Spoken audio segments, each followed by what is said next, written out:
Mis reverencias a todos, Jai Shira Prabhupada, muchísimas gracias de Nupal Prabhu, gracias a todos los devotos de Entre Ríos, de Paraná, estos devotos que están haciendo tanto servicio en la misión de Shira Prabhupada, sosteniendo este programa online desde hace mucho tiempo. Y bueno, muchas gracias por permitirme este honor de estar de nuevo con ustedes, inaugurando el ciclo 2023. Así que bueno, muchas gracias de Nupal, también a tu familia y a todos los devotos de allá, muchísimas gracias.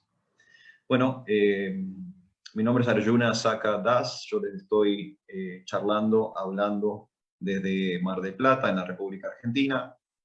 Y como dijo Denupal Prabhu, el tema del día de hoy es las diferencias entre Dharma y religión. Vamos a encontrar que hay diferencias, también vamos a encontrar que hay semejanzas.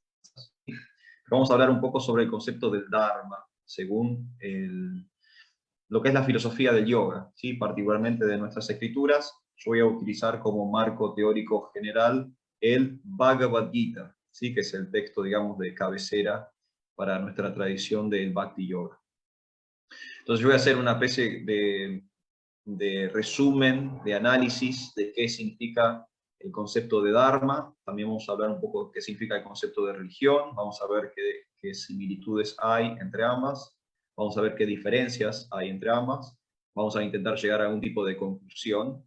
Y en el mientras tanto, si a medida que voy avanzando en la charla, ustedes tienen alguna pregunta o tienen alguna consulta o quieren hacer algún tipo de aporte, por favor no esperen hasta el final, directamente abren sus micrófonos y me pueden hablar en cualquier momento. Yo no me ofendo, no me enojo, no me confunde, no tengo ningún problema, que charlemos en el momento sobre lo que ustedes quieren charlar, ¿sí? Ya sea una pregunta, ya sea un aporte, no hay ningún problema, no hay que esperar hasta el final. ¿Está bien? Así que bueno, mis reverencias a todos. Están mis amigos ahí del otro lado, está Hare Kirtan, Rukmini, Hare Krishna, Chaturbuya ahí desde Uruguay, Doris. Doris era en Bolivia, si no me equivoco. Sergio, Hare Krishna, Sergio, bueno, Lucas ahí en Bariloche, Yamila, bueno, todos los devotos que están del otro lado, muchísimas gracias por estar. Vamos a empezar con definiciones, ¿sí? Si les parece bien, vamos a comenzar con definiciones y voy a comenzar a definir del lado de la religión, porque es un poquito más fácil de definir que el Dharma. Vamos a encontrar que es muy difícil definir el Dharma. No es tan sencillo para nosotros en castellano, desde nuestra perspectiva occidental, entender qué es el Dharma. No se puede traducir con una sola palabra. Vamos a encontrar que es un concepto que tiene muchas aceptaciones. Pero religión es un poco más fácil de entender, o por lo menos un poco más fácil de definir. La palabra nuestra, la palabra que nosotros usamos en castellano, religión, viene del latín, que significa religare, que se traduce literalmente como reunir o revincular, ¿sí? Relacionar. Eso es religión. Etimológicamente significa eso. Religare, reunir, revincular, relacionar. Y en ese sentido, digamos, en su etimología, es igual a la palabra yoga en sánscrito. La palabra yoga en sánscrito, ustedes saben, significa vínculo, unión, conexión, relación. Sí, aunque a veces cuando decimos yoga en Occidente la gente piensa en los ejercicios físicos, ¿no? Las posturas, el asana. Y yoga en realidad, todos ustedes que practican Bhakti Yoga o que están dentro del mundo del yoga, saben que yoga es un concepto mucho más amplio que simplemente las posturas físicas del cuerpo o los ejercicios de respiración, por ejemplo. Es mucho más amplio que eso. Pero etimológicamente podríamos decir que la palabra yoga del sánscrito, unión, conexión, vínculo, es exactamente igual a la palabra religión o religare del latín, que significa reunir, revincular, relacionar. Son básicamente la misma palabra en dos idiomas antiguos distintos. El sánscrito para yoga, el latín para religión o religare. Y cuando hablamos de este vínculo, de esta unión, de esta conexión, de esta relación, de lo que hablamos es de un sistema o de una metodología. Entonces, en última instancia, ya sea que estemos hablando de yoga, o sea, ya sea que estemos hablando de religión, siempre estamos hablando de procesos. La religión es un proceso, es una metodología, es un sistema. ¿Para qué? Para unir dos cosas que están separadas, para llegar del punto A al punto B. ¿Sí? Y lo mismo pasa exactamente con el yoga. El yoga también es un sistema, es un proceso, es una metodología. ¿Para qué? Para unir un punto A con un punto B. Nosotros, por ejemplo, tenemos la metodología del yoga en un texto llamado Yoga Sutras. En los famosos Yoga Sutras de Patanjali, a partir del segundo capítulo, el autor de ese texto, el compilador, Patanjali, él establece lo que se llama Ashtanga. Y Ashtanga, literalmente, 8 partes, 8 etapas. Y es justamente el método o el sistema para que el yoga sea considerado una ciencia. Eso es lo que propone Patanjali en sus Yoga Sutras. Patanjali enumera o establece un sistema, una metodología para que la práctica del yoga ya no sea algo espontáneo, como a mí me parece, o fluctuante entre un practicante y otro, sino para que sea algo metodológico, para que cualquier practicante de yoga en cualquier parte del mundo, en cualquier momento histórico, sin importar a qué disciplina o tradición del yoga adhiere, si atraviesa esas 8 partes o esas 8 etapas, entonces está científicamente, metodológicamente, sistemáticamente practicando esa disciplina. Ese Ashtanga para Patanjali arranca con Yama Niyamas, que tienen que ver con cuestiones que son favorables y desfavorables para la práctica del yoga, o sea, aquello que voy a aceptar, aquello que voy a rechazar. Tiene que ver básicamente el comienzo de su proceso con principios y valores. ¿Sí? Tanto el Yama como el Niyama reúne valores y principios como, por ejemplo, la limpieza, la veracidad, la no violencia. Y así va avanzando Patanjali en ese sistema o en esa metodología. Después vienen las asanas, vienen las posturas, después viene pranayama, vienen los ejercicios de respiración, viene pratyahara, viene lo que sería como el frenar un poco los estímulos del mundo exterior, ¿sí? Empezar a tener como más trabajo del interno y empezar a apagar un poco todo lo que viene de lo externo, y así avanzando hasta llegar a Samadhi, lo que para Patanjali es la culminación del yoga. Y es cuando el vínculo o la unión entre el meditador y el objeto de la meditación es completo, es absoluto. ¿Sí? Básicamente, cuando el yogi o el practicante de este sistema de revinculación finalmente logra revincularse con aquello trascendente divino. Eso es Samadhi. Entonces esto está en los Yoga Sutras de Patanjali. Y esto en última instancia también es religión, porque acá tenemos un sistema, acá tenemos un método para unir un punto con otro punto, para unir A con B. En el caso del yoga, tanto la culminación del yoga como el Samadhi lo que propone es una revinculación o una reunión con lo divino, con lo trascendente, con lo que está más allá de este mundo de fenómenos. Y si ustedes se fijan, todas las religiones proponen lo mismo. Todas las religiones proponen sistemas o métodos para revincularnos con el aspecto espiritual de la vida. Ya sea el judaísmo, ya sea el islam, ya sea el cristianismo, no importa a qué religión ustedes quieran adherir, siempre van a encontrar un método o un sistema para revincular con aquello divino o trascendental, ¿sí? Para aquello que está más allá de la jurisdicción de este mundo de la materia. Entonces, eso es religión. Religión es algo relativamente fácil de definir. Nosotros tenemos mucho contacto con la religión en el mundo. Hay muchas religiones. Lo que tenemos que aclarar cuando definimos religión es que no estamos definiendo religión institucionalmente, sino que estamos definiendo religión filosóficamente.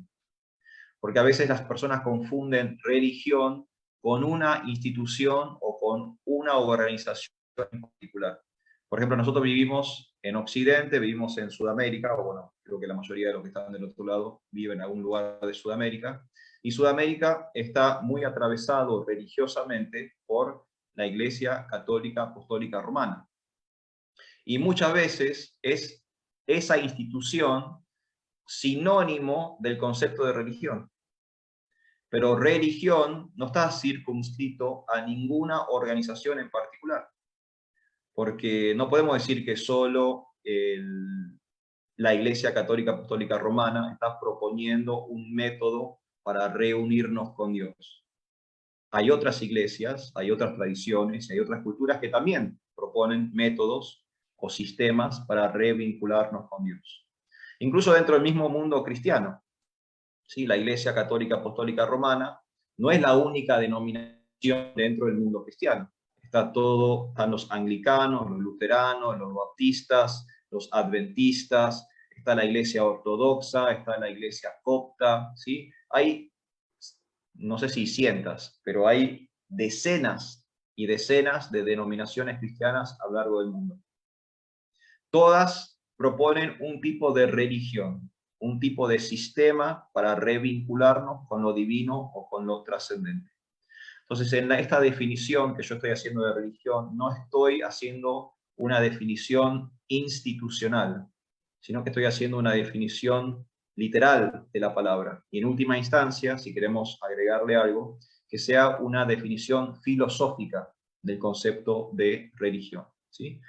Amén de que después ustedes puedan adherir a la religión que ustedes quieran, no hay ningún problema, ¿sí? Pueden ser musulmanes, pueden ser judíos, pueden ser cristianos, dentro del mundo cristiano pueden ser de cualquiera de estas denominaciones que mencioné recién, no hay ningún tipo de problema, porque filosóficamente todos estaríamos haciendo exactamente lo mismo. Porque cuando adherimos a una religión o cuando practicamos yoga, estamos intentando llegar de un punto A un punto B.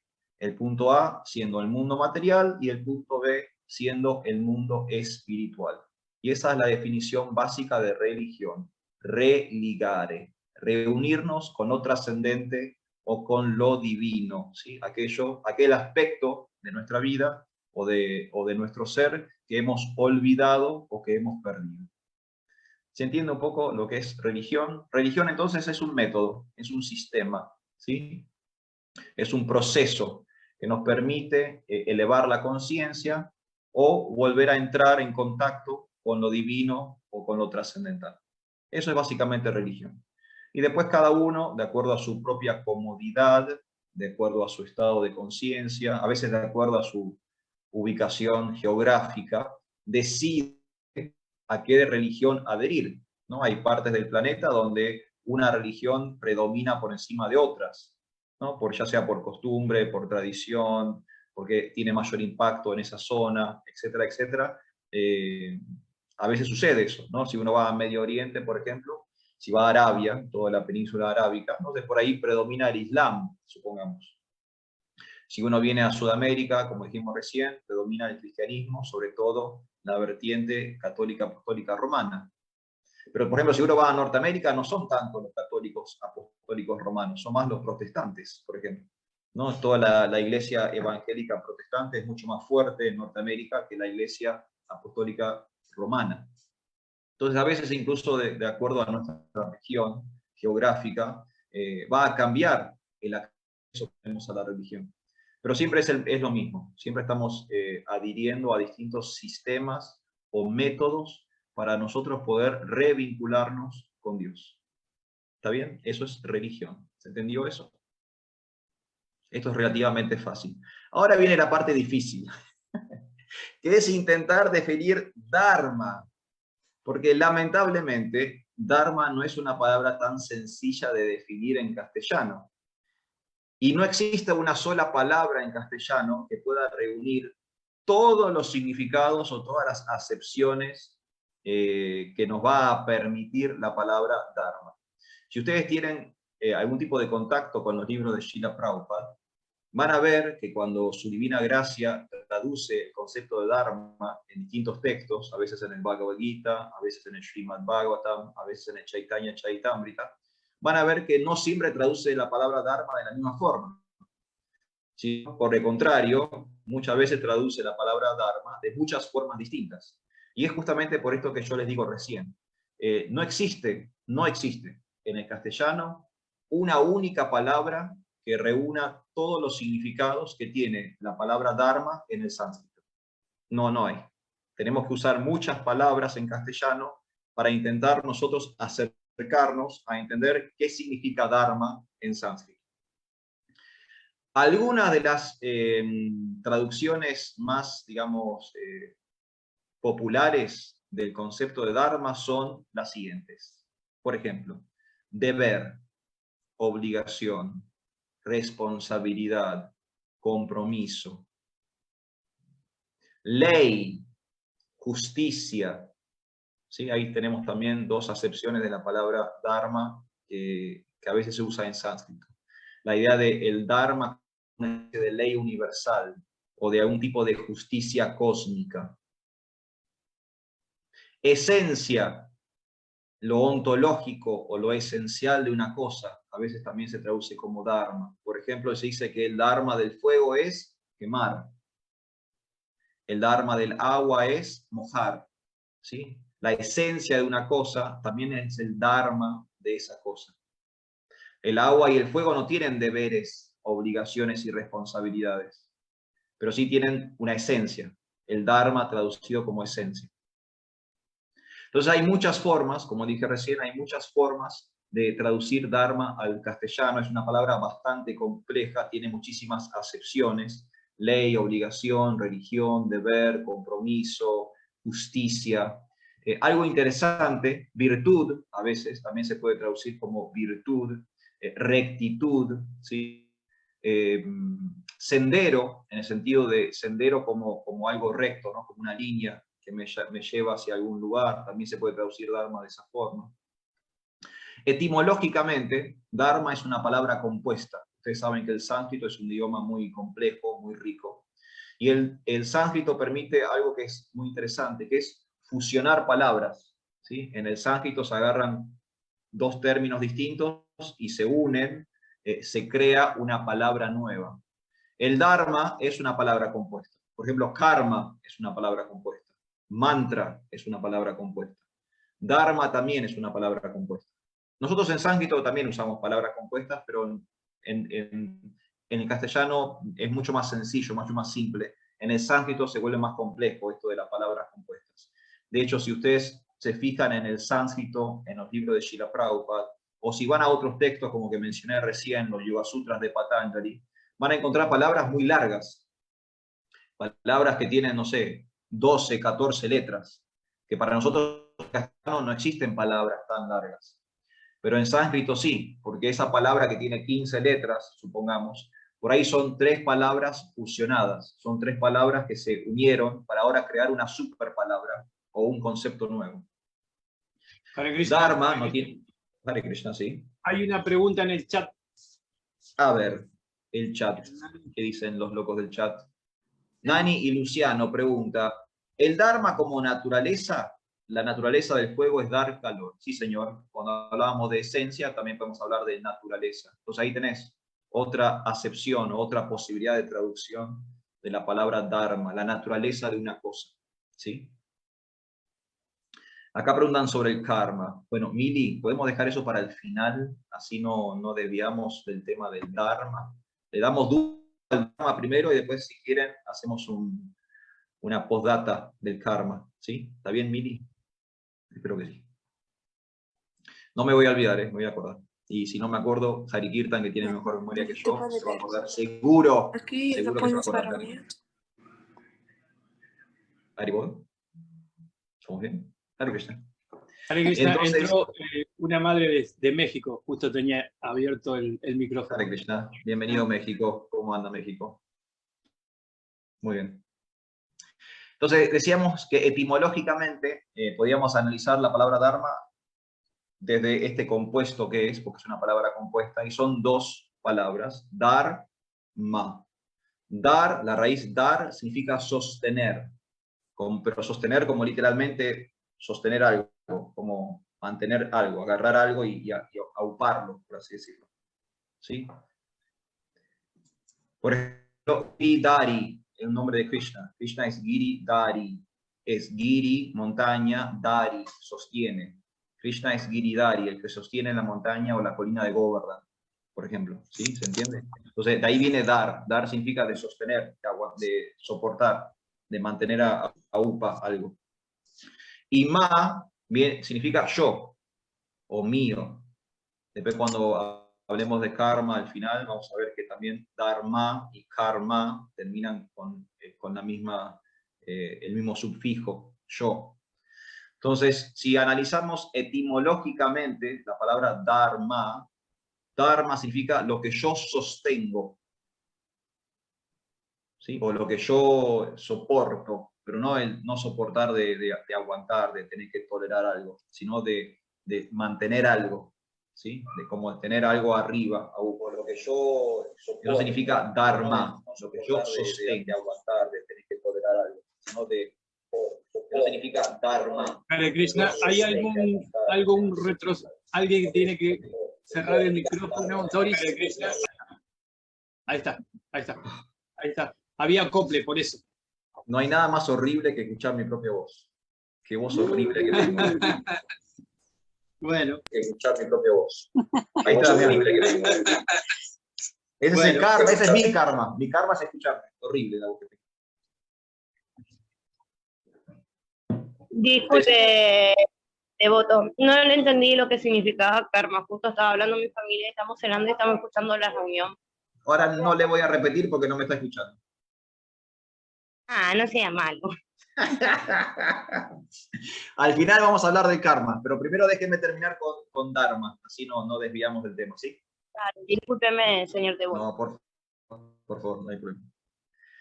Entonces, dharma significa literalmente lo que yo sostengo o lo que yo mantengo. Desde este lugar, volvemos a esta primera definición que habíamos dado del dharma como deber, ¿no? Entonces, los principios y los valores que yo sostengo son mi dharma en ese sentido, ¿sí?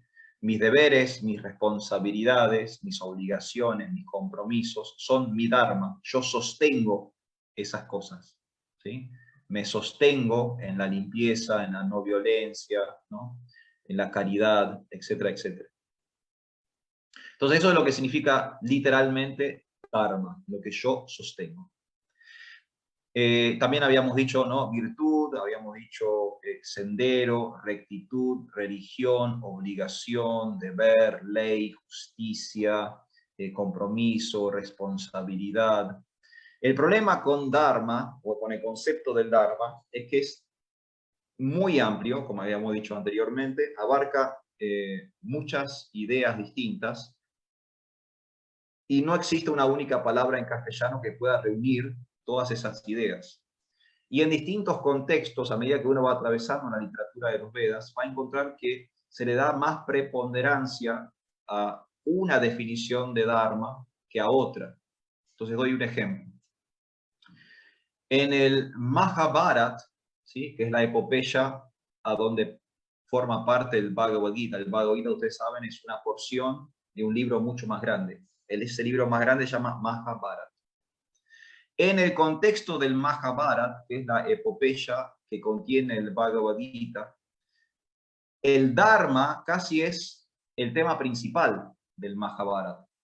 A lo largo de todo el Mahabharata, de lo que más se habla, o por lo menos lo que más sobresale de la narración del Mahabharata, es la cuestión del Dharma, el deber, la justicia.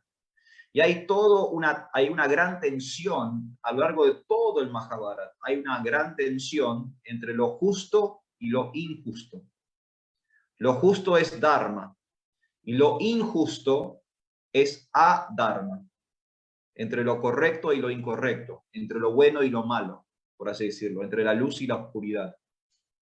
Dharma sería lo positivo, sería lo correcto, sería lo bueno, lo justo, el deber, el cumplimiento, la responsabilidad, la justicia, y el adharma es la negación de todo lo anterior. Entonces, si dharma es responsabilidad, entonces adharma es irresponsabilidad. Si dharma es religión, entonces adharma es irreligiosidad. Si dharma es justicia, entonces adharma es injusticia. Y esa tensión está a lo largo de todo el Mahabharata. Y esa tensión se filtra en el Bhagavad Gita. De hecho, el Bhagavad Gita comienza con una especie de planteo sobre el Dharma, sobre qué se debe hacer, qué sería lo correcto para hacer. De hecho, la palabra Dharma aparece en el primer verso del Bhagavad Gita. Cuando el rey Dhritarashtra le pregunta a su secretario Sanjaya qué está sucediendo en el campo de batalla de Kurukshetra, la palabra que se usa es Dharma Kshetre. Ese campo de batalla, Kurukshetra, que literalmente se traduce como el campo o el predio de los Kurus, era una propiedad que tenía la familia real. Y todos van a luchar ahí en ese lugar, en esa planicie. Ese Kurukshetra, ese campo de los Kurus, era conocido como Dharma Kshetra, como un campo sagrado, un predio religioso. Las personas iban a ese lugar, a esa llanura, para realizar ceremonias espirituales, religiosas. Entonces, esa palabra, Dharma Kshetre, Dharma Kshetra, ya aparece al inicio del Bhagavad Gita, aparece en el primer verso, en el verso número 1 del Bhagavad Gita, ya se menciona la palabra Dharma. Y ahí podemos ver cómo se está filtrando este concepto desde el Mahabharata. Y toda esa primera parte del Bhagavad Gita, que tiene que ver con los argumentos de Arjuna, los contraargumentos de Krishna, si ustedes se fijan, tiene que ver con los deberes.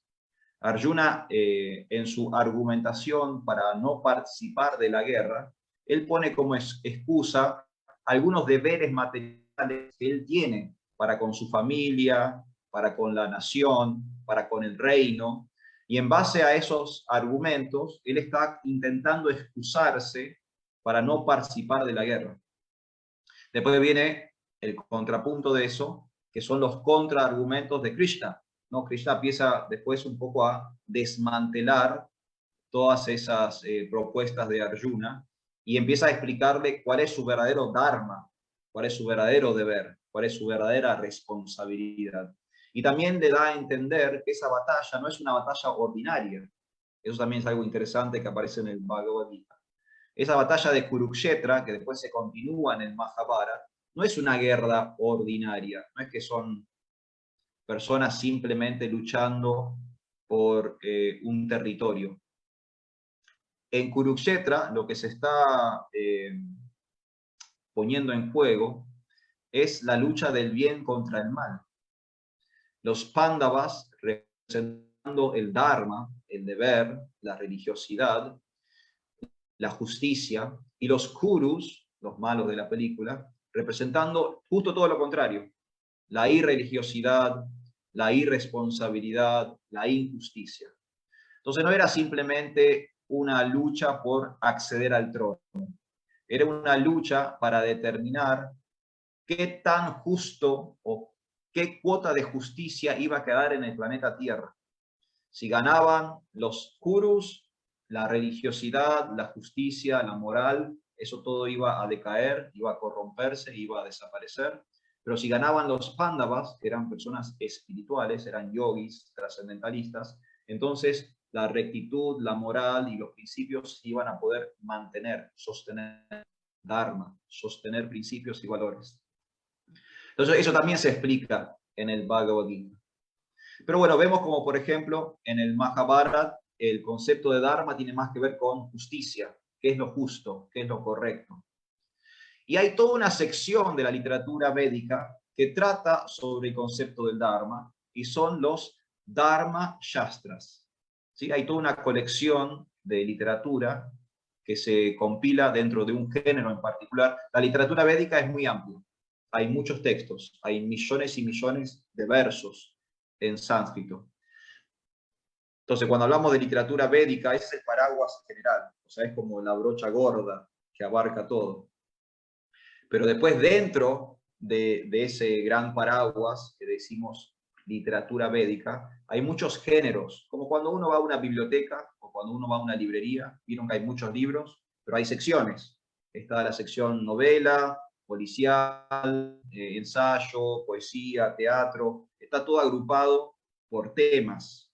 Bueno, la literatura védica también está agrupada por temas, ¿sí? Están, por ejemplo, los Puranas, como el Srimad Bhagavatam, los Puranas, las historias de la antigüedad.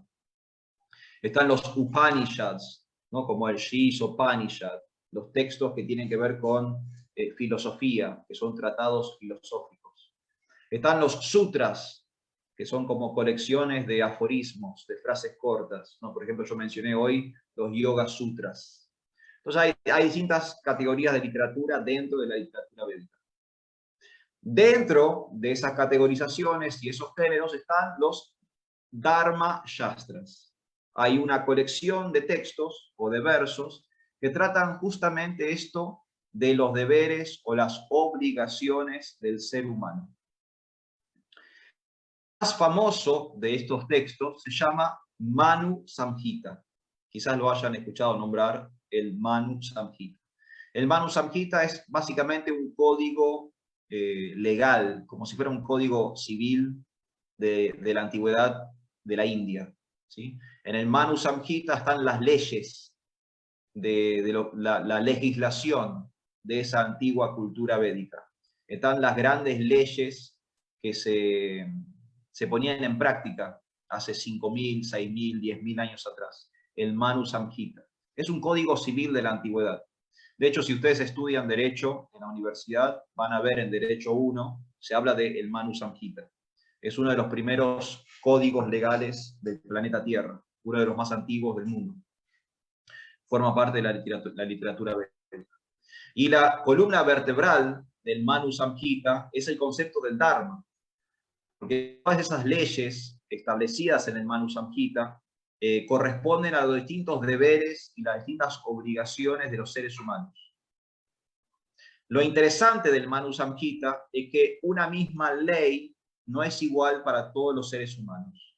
Y acá viene algo muy interesante de la cultura védica, y es la multiplicidad de dharmas. No existe un único dharma.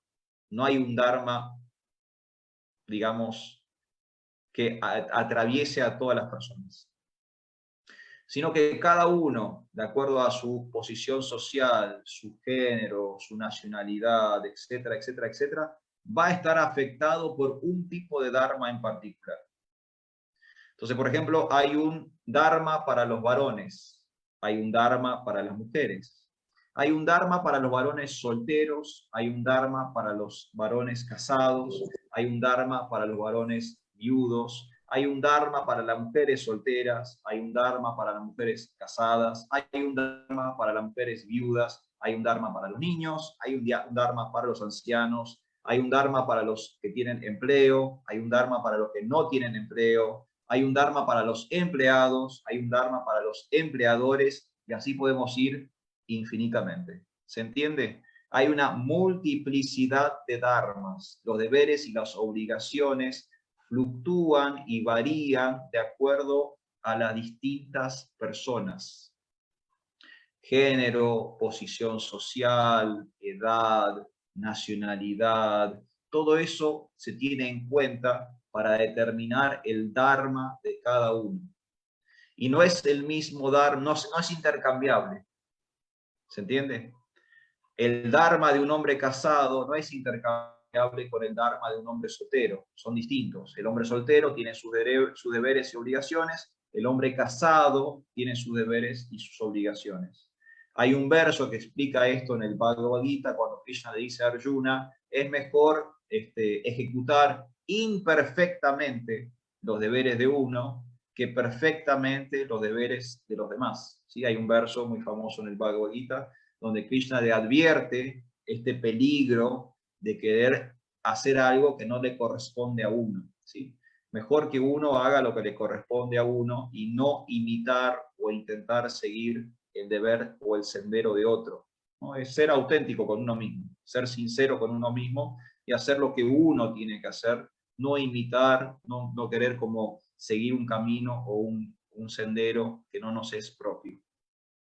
Entonces esto aparece en el Manu Samhita, la multiplicidad de dharmas. Cada uno de nosotros va a tener un conjunto de deberes y obligaciones casi única, ¿sí? Distinto el uno del otro. ¿Se entiende hasta acá más o menos? ¿Estamos bien? ¿Hay alguna duda, alguna pregunta? Ahí levantó la mano Chaturbuya. Chaturbuya, Prabhu, Hare Krishna, ¿cómo andas, Santo? ¿Cómo anda todo Bien, el día hoy? Prabhu. Bien. ¿Me escucha bien? Perfecto, lo escucho. Bueno, tengo una duda yo porque en una de las declaraciones de Srila Prabhupada hace hincapié en, hay una cosa que el Dharma nos abarca a todos, así como el fuego quema y el agua moja, el ser humano tiene un Dharma que no lo puede esquivar bajo ningún concepto, en ningún momento y bajo ninguna circunstancia, que nuestro Dharma es servir. Nos guste o no nos guste, estamos obligados a servir. Podemos servir a Maya o podemos servir al Señor. Después, las diferentes formas de servicio puede ser por intermedio de la religiosidad, o como Arjuna, que era Satrias. Entonces Krishna le dijo, mira, te puedes convertir en adármico porque no estás sirviendo a lo que es ser Satrias. Entonces, si sigues y sirves a los Satrias, entonces eres dármico, pero si no lo haces, eres otra cosa completamente diferente. Entonces hay algo que nos abarca. Después, diferentes formas de servicio, sí le podemos llamar, bueno, diferentes formas del Dharma, pero en suma lo que nos abarca todo es que nuestro Dharma, quiéramos o no, estamos hechos y nuestra disposición constitucional, y eso es lo que decía Prabhupada, que el Dharma viene a ser algo así como nuestra posición constitucional, es la de servir y no podemos dejar de servir. Así digamos, no sirvo absolutamente a nadie, tengo que servir al cuerpo, le tengo que dar de comer, y si no le quiero dar de comer, igual lo tengo que llevar al baño, lo tengo que bañar, siempre tengo que estar haciendo algo, no puedo quedarme quieto ni por un momento. Y entonces eso es lo que ahí él decía que eso era el Dharma, era lo que nosotros no podemos cambiar. Aquello que ya viene con nosotros y no podemos cambiar, y eso es servir, que es lo que nos abarca todo. ¿En qué forma sirvamos? Si era como Duryodhana, que lo hacía mal, era dármico. Si era como Arjuna, que se basaba dentro de las lógicas de lo que Krishna había pedido, era dármico. O sea, si nosotros servimos a Krishna, entonces estamos dentro del Dharma, y si nos servimos a nosotros mismos, estamos dentro de la ilusión, o sea, nos vamos a convertir en adármicos. Pero yo tenía como que Dharma, si era una sola posición, era la de servir, no podemos dejarlo hacer en ningún momento, y no teníamos diferentes, ¿cómo voy a decir? Sí, diferentes formas. Uno sirve como padre, como hermano, como amigo, lo puedo hacer bien o lo puedo hacer mal, como dijo usted. Pero de cualquier manera, lo único que hago es Dharma, porque lo único que hago es servir. Como padre, como juez, como soldado, como amigo, como esposo, como esposa, como mujer, como hombre, como perro, como gato. De cualquier manera estamos dentro de eso y bueno, estamos puestos acá para eso. Y ahí, era eso nada más, Prabhu, que yo te tenía como dentro de lo que había dicho Prabhu, así que gracias, perdón. No, por favor, muchas gracias a usted. Y acá todos estamos presenciando, todos somos ahora testigos de lo poderoso que es el proceso de conciencia de Krishna, y Chaturbuya Prabhu, que es un devoto mayor de nuestra congregación latinoamericana, después de tantos años de servir al Señor Krishna y a su maestro espiritual, ha desarrollado poderes de profeta, porque pudo en este momento anticiparse a lo que viene ahora a continuación sobre el final de la charla. Ven que el proceso de conciencia de Krishna funciona. El proceso de conciencia de Krishna nos apodera. Dios mismo en este instante le acaba de decir a Chaturbuya Prabhu lo que iba a suceder al final de la charla del día de hoy. Impresionante, Chaturbuya Prabhu, muchísimas gracias. Gracias para todos los devotos del Uruguay. Chaturbuya Prabhu me da el puntapié perfecto para cerrar la charla del día de hoy, porque como dije recién, en el Manu Samhita se distinguen muchos tipos de Dharma, ¿no? Shri Dharma, por ejemplo, el Dharma o los deberes de la mujer. Kshatriya Dharma, como explicaba Chaturbuya recién, ¿no? Los deberes de los guerreros. Raja Dharma, por ejemplo, ¿no? Los deberes de los reyes. O sea, hay una categorización muy amplia. Pero la ciencia necesita poder encasillar cosas para poder estudiarlas mejor. No podemos estudiar una multiplicidad. Necesitamos simplificar para estudiar. Entonces, la ciencia, la epistemología de los Vedas, nos propone dos categorías básicas de Dharma. Swadharma y Sanatan Dharma. ¿Sí? En el Dharma están todos los deberes y las obligaciones que atañen o están sujetas a mi realidad material. Si soy madre, si soy padre, si soy abuelo, si soy cuñado, si soy hijo, si soy empleado, si soy empleador, si soy argentino, si soy mexicano, todo lo que tenga que ver con mi cuerpo, todas las funciones y los roles que nacen de mi aspecto material, eso es Swadharma. Entonces, doy un ejemplo personal. Yo soy argentino, entonces tengo deberes y obligaciones con el Estado de la República Argentina. Soy padre, entonces tengo deberes y obligaciones con mis hijos. Soy un hombre casado, tengo deberes y obligaciones con mi esposa. Soy un hijo, tengo deberes y obligaciones con mis padres, y así sucesivamente. ¿Se entiende? Múltiples roles que atañen múltiples responsabilidades. Swadharma. Todas las deberes y todas las obligaciones, todas las responsabilidades que tienen que ver con mi ser social en el mundo material. Este Swadharma es fluctuante, o sea, no es eterno. Por ejemplo, yo ahora soy un hombre casado, pero hace 20 años atrás no era un hombre casado. Entonces, hace 20 años atrás, cuando era un hombre soltero, no tenía las obligaciones y las responsabilidades que tengo hoy. En este lapso de 20 años, mi Swadharma se modificó, cambió. Por ejemplo, hace 20 y tantos años atrás, yo no era padre. Entonces, como no era padre, no tenía los deberes y las obligaciones de ser padre. Hoy sí tengo los deberes y las obligaciones, las responsabilidades de la paternidad. Entonces, el Swadharma es fluctuante, ¿sí? Por ejemplo, ahora soy hijo. Algún día, lamentablemente, mis padres van a partir de este mundo. Yo voy a dejar de ser hijo. Yo no voy a tener más padres, voy a ser huérfano. Literalmente voy a ser huérfano. Mis padres se van a ir, ¿sí? Entonces, ahí otra vez se modifica mi Swadharma. El Swadharma está sujeto a los roles materiales, sociales del alma encarnada, de la entidad viviente en el mundo material. Fluctúan. Cuando estoy empleado, tengo deberes y obligaciones con la empresa o la persona que me emplea. Pero si yo me jubilo, me retiro o me despiden de ese trabajo, yo corto vínculos de deberes y obligaciones con ese empleador. Ya no los tengo más. Si me despiden del trabajo, ya no tengo que volver a la oficina, no tengo que cumplir horario, no tengo que hacer esa tarea. Me despidieron, el vínculo se cortó, el Swadharma se modificó, cambió, fluctuó. ¿Se entiende? Todos los roles que tienen que ver con mi aspecto material, social de la vida, son Swadharma. Y son múltiples. Una misma persona cumple con múltiples obligaciones al mismo tiempo, lo que yo mencioné recién. Padre, hijo, esposo, cuñado, primo, ciudadano, empleado, son múltiples y fluctúan. Hay muchos y fluctúan y se cambian, se transforman constantemente. Esa es la primera categoría, Swadharma. La segunda categoría es al revés, Sanatan Dharma. Sanatan Dharma es lo que hablaba Chaturvya recién. En el Sanatan Dharma hay un solo deber y no cambia nunca. ¿Se acuerdan que en Swadharma dijimos que eran muchos y cambiaban todo el tiempo? En el Sanatan Dharma es al revés. No son muchos, es uno solo. Y no cambia nunca, es eterno, Sanatan. Y ese Sanatan Dharma, ese deber, esa obligación eterna que yo tengo, independientemente de cualquier factor material, es que yo soy un Krishna Das. Soy un sirviente de Dios. Ese es mi Sanatan Dharma. Ese es mi deber ontológico. Es mi deber esencial. Eso es lo que yo soy por naturaleza. Yo soy un sirviente de Dios. Como explicaba Chaturvya Prabhu, de acuerdo a mi estado de conciencia, de acuerdo a mis recursos, de acuerdo a mi realidad material, quizás yo pueda servir en distintas capacidades.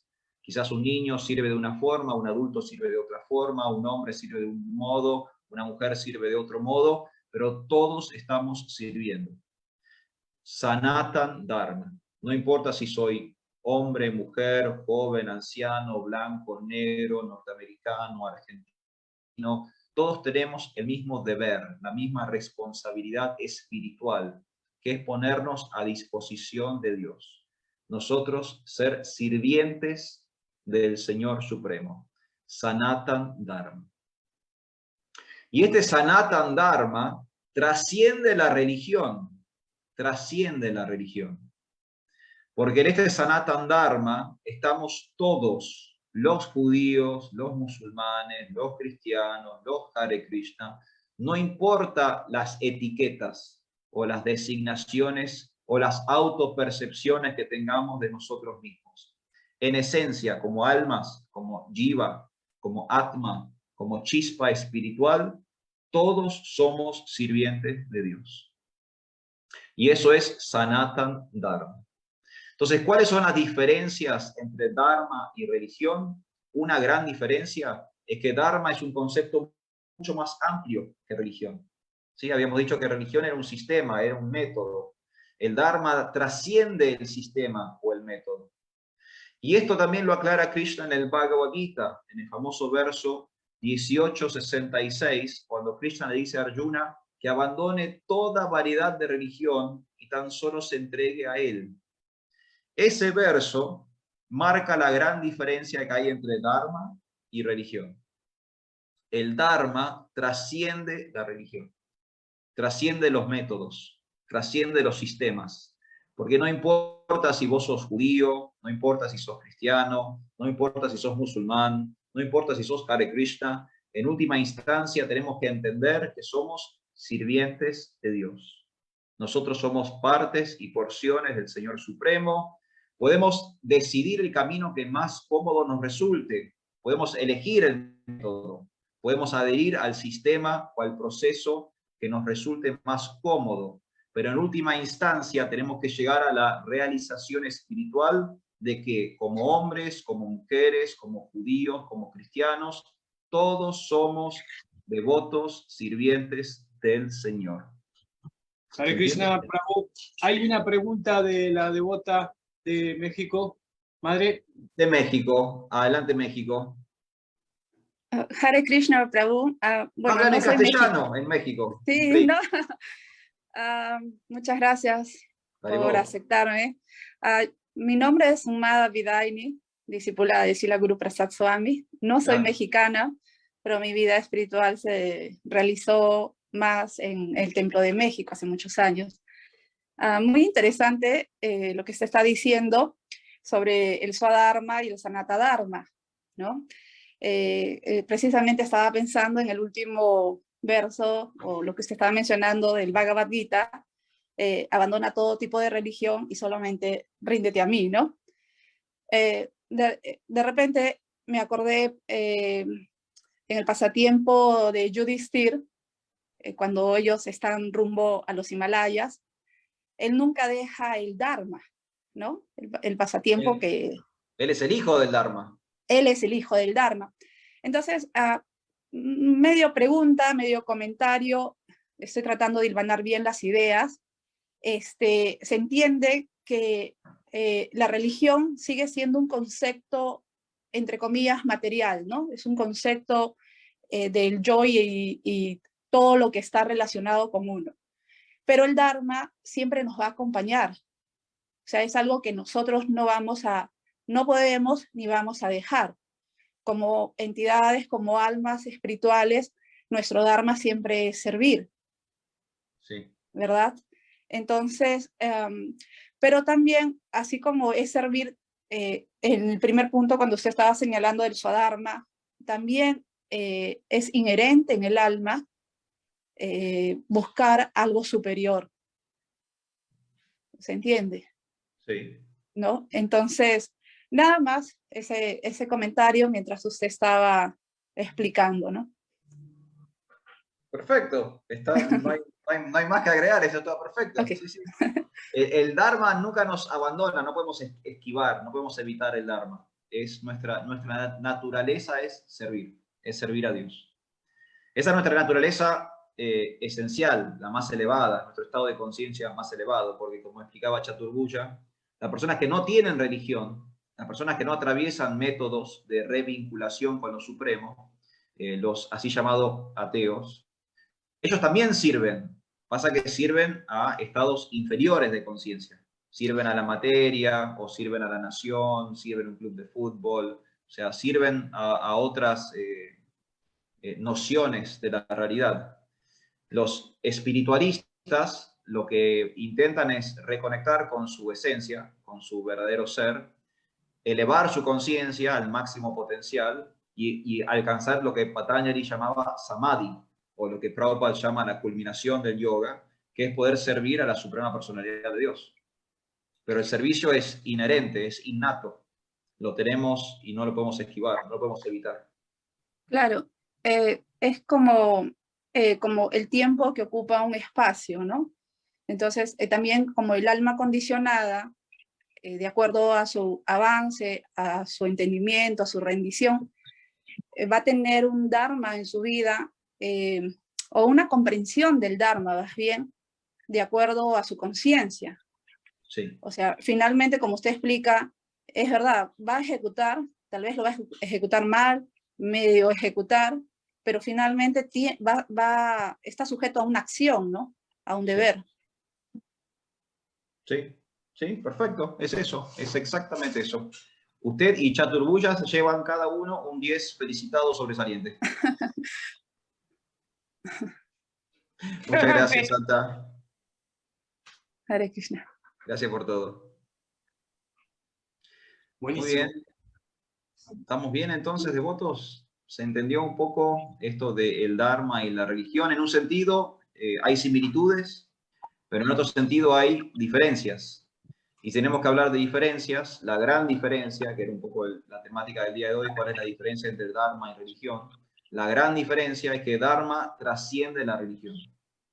No importa cuál es la etiqueta o no importa la autopercepción de nuestro ser material, en esencia todos somos sirvientes de Dios. Y todos tenemos ese deber o esa obligación innata. Algunos lo hacen como judíos, otros lo hacen como cristianos, algunos lo hacen como musulmanes, otros como Hare Krishna, pero en última instancia, independientemente de la religión a la cual adherimos, todos tenemos que alcanzar ese estado de servicio, ¿sí? Ese estado natural de servicio a la suprema personalidad.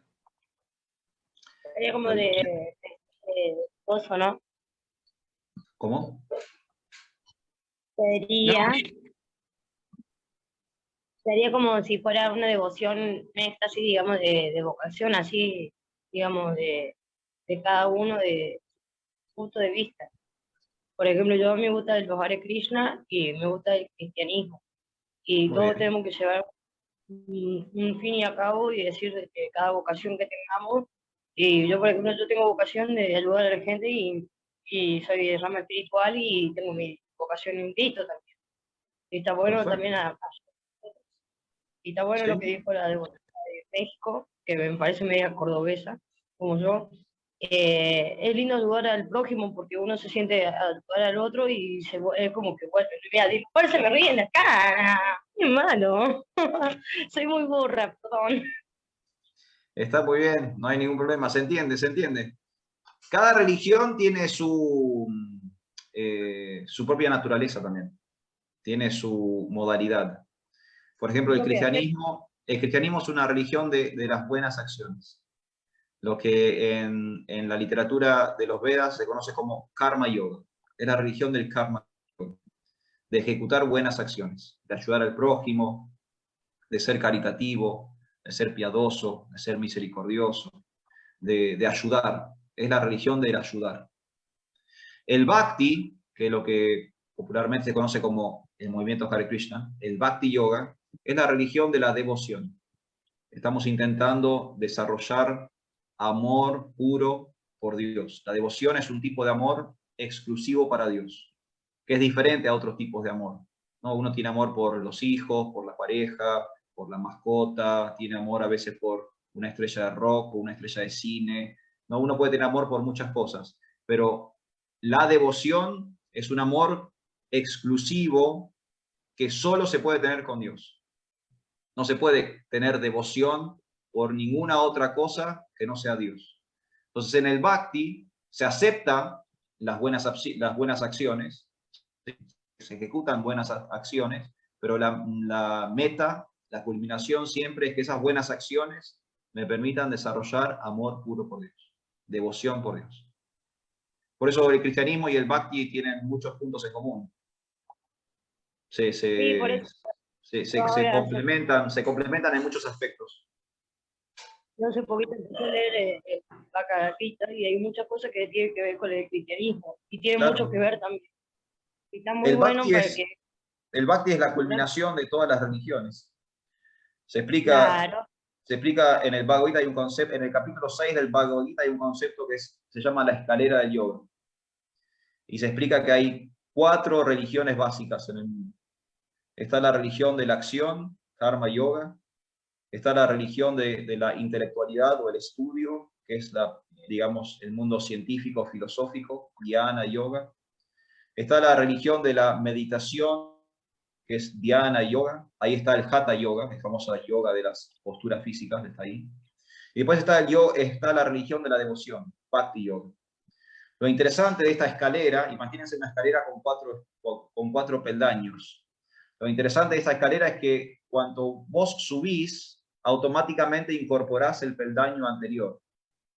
O sea, si vos estás en el escalón número 2, tenés incorporado el 1 y el 2. Si estás en el escalón número 3, tenés incorporado el 1, el 2 y el 3. Si estás en el escalón último, en el escalón del Bhakti, tenés incorporado el karma, el jnana y el dhyana. Tenés incorporado las buenas acciones, la meditación y la filosofía o la intelectualidad. ¿Está bien? ¿Se entendió? Ok. Y hay que hablar de karma. Rápidamente hay que hablar de karma. Bueno, lo hago súper. Esta es una postdata de Nupal, después te pago lo que falta. No. Karma significa acción. Acción. Eso significa karma. Y literalmente se puede definir como todo lo que yo hago. ¿Se acuerda que dharma era lo que yo sostengo? Bueno, kar significa hacer, efectuar, ejecutar. Entonces, karma significa yo. Karma, todo lo que yo hago. Todo lo que yo hago es karma. Tenemos una idea en Occidente de creer que karma es todo lo malo. Tenemos una tendencia solo a el aspecto negativo del karma. Error filosófico. Hay un aspecto positivo del karma, hay un aspecto negativo del karma, y hay un akarma. Hay un aspecto espiritual a las acciones. Si yo hago buenas acciones, el universo me va a premiar con buenos resultados. Si yo hago malas acciones, el universo me va a castigar con malos resultados. Pero si yo sirvo a Dios, si yo hago ejercicios espirituales, si yo hago acciones que elevan la conciencia, entonces no estoy bajo la jurisdicción de la dualidad del bien y el mal, y hago yoga, hago contacto directo con Dios, con lo trascendente. Akarma. Nosotros tenemos que hacer akarma. Tenemos que servir. Tenemos que hacer bhakti. En el bhakti rompemos con la dualidad de bueno o malo. Dejo de ser premiado, dejo de ser castigado y me reubico en mi posición natural, que es ser sirviente de Dios. Explicación de 3 minutos. Otro día hablamos más en profundidad. Ok. Madre Úrsula. Humada, sí. Bueno, soy peruana, nací en Perú, para la devota. Ok. Prabhu, pero con respecto entre el karma, nada más para señalar también que cuando vi karma, ¿no? Actividades que uno hace malas, digamos así, con conocimiento, ¿no? Es como una reacción doble, ¿verdad? Y con respecto a lo que usted mencionó del Sanata Dharma, que nuestro deber, o sea, constitucional, nuestro deber es servir, desarrollar ese amor hacia Dios, hacia Krishna. Por decir nosotros, los devotos, en general, pues los devotos, porque servimos a Dios, ¿no? Seguimos a Dios en diversas religiones, pero hablando de los Hare Krishna, que seguimos la conciencia de Krishna, estamos en un proceso, pero si en el proceso, o sea, no es fácil no es difícil, pero no es fácil por el mismo condicionamiento desarrollar el amor por Dios, porque no puede ser ama a Dios y solo ama, uno ama sirviendo, pero no servimos directamente a Dios, a Krishna. Desarrollamos el amor sirviendo a otras entidades, ¿no? A las demás entidades en sus diversas formas. Como usted dijo también, regresamos entonces al Swadharma en nuestros diferentes roles. No, usted me puede aclarar o ampliar un poco, no amamos directamente a Krishna, porque es muy, muy elevado, pero podemos desarrollar, como dije, hacia las otras entidades y por medio del maestro espiritual, ¿verdad? Sí. Dos cosas. Primero, con lo que usted dijo al principio, que es muy interesante. Si uno hace algo malo a propósito, viendo que es malo, eso se llama papa, pecado. Es una contravención directa a las leyes de Dios. Una vez puede cometer errores ingenuamente. Es lo que se llama inocencia. A veces uno por ingenuo o por inocente comete un error. Es la posición de los niños, por ejemplo. Los niños hacen esto todo el tiempo. Todo el tiempo cometen errores desde la inocencia. Sacan mal una cuenta, escriben mal una palabra, a veces se comportan incorrectamente, no entienden tiempo, lugar y circunstancia y hacen cosas que no deben en lugares que no deben. Pero son inocentes, son ingenuos y a veces cometen errores desde ese lugar, desde esa plataforma. Ahora, cuando uno tiene conocimiento, cuando uno sabe y malintencionadamente igual obra mal, o sea, ejecuta bikarma, es como usted dice, Santa, el castigo es mayor, porque la ofensa es mayor. Entonces uno incurre en pecado, uno directamente está yendo diametralmente en contra de los mandatos de Dios. Eso es muy, muy, muy desfavorable. Así que sí, tiene razón en eso. Y con respecto al otro, se pueden dar las dos cosas. A veces uno sirve a Krishna directamente, a veces uno sirve a Krishna a través de otras entidades vivientes, el maestro espiritual, los hijos. Conciencia de Krishna también es un concepto muy amplio. A veces uno es consciente de Krishna cuando va al doctor para cuidar de su salud, porque es a través del cuerpo físico que uno presta el servicio para el maestro espiritual y las otras entidades vivientes. Entonces, por ahí uno va al médico y parece ser algo súper burdo, material, desprovisto de espiritualidad. Pero si ese devoto va al médico con la conciencia de que quiere cuidar su cuerpo para hacer más y mejor servicio, ese devoto está pleno de conciencia de Krishna. Prabhupada, hay un significado de Prabhupada en el Bhagavad Gita, ahora no recuerdo el verso, pero él da el ejemplo de la persona que hace compras. Entonces, si uno ve a una persona en la calle con una bolsa haciendo compras, no es lo mismo si esa persona está haciendo compras para satisfacerse a sí misma que si está haciendo compras para ofrecer en el altar. Son dos estados de conciencia distintas con la misma acción. Entonces a veces servimos a Krishna directamente, ¿no? Cuando tenemos nuestros altares y uno le ofrece a Gaura Nitai, entonces uno va directamente a los pies del loto del Señor y ofrece y atiende al Señor directamente. Y a veces uno sirve a través de la asociación, a través de los otros devotos, del maestro espiritual. A veces uno es dasa, anudasa, ¿no? Es sirviente del sirviente, que es una posición que a Krishna le gusta mucho también. Así que sí, Santa, sí, hay muchas opciones en conciencia de Krishna. Sí, realmente, Prabhu, bueno, porque en la experiencia de la mayoría de los devotos, realmente uno lleva la vida espiritual de una manera natural, simple y con alegría. Y en todo momento, o sea, no con sentimentalismo, sino más bien con una realización de madurez espiritual que Krishna está y está en todo. No de una manera impersonal, sino más bien de una manera personal, porque ya lo tomas en tu vida, en tu día a día, y en cada acción, ¿no? Incluso hasta uno está manejando, uno está comprando, uno está trabajando, pero uno, por lo menos creo que es así es para mí, uno siempre está recordando a Krishna o algo que nos vincule siempre con Krishna, ¿no? Y en el otro aspecto, nada más así pequeño, sobre hacer actividades con conocimiento malas, ¿no?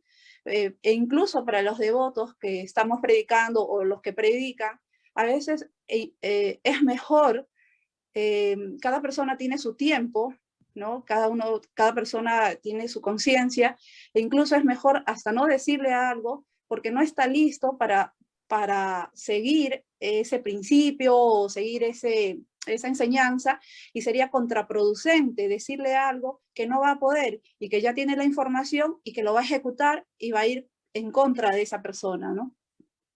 Es una de las ofensas al santo nombre. Sí, muy interesante todo. Sí, es el arte de saber compartir conciencia de Krishna. Es un arte, es una ciencia. Completamente. Gracias, Santa. Hare Krishna. Hari Hari.